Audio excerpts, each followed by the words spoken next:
9 number হাদিস শরীফ قال النبي صلى الله عليه وسلم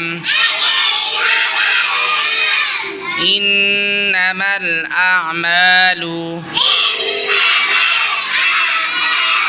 بالنيات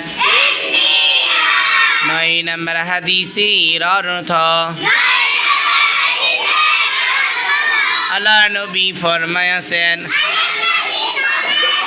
আমলের প্রতিদান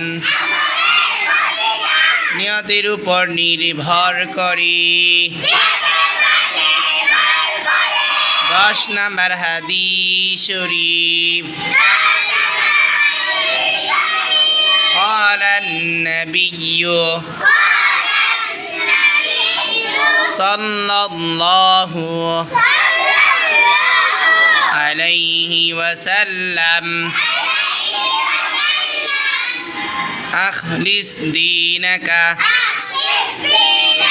يكفيك العمل القليل 10 নম্বর হাদিসের অর্থ আল্লাহর নবী ফরমায়াছেন তোমার দিনকে খাঁটি কর,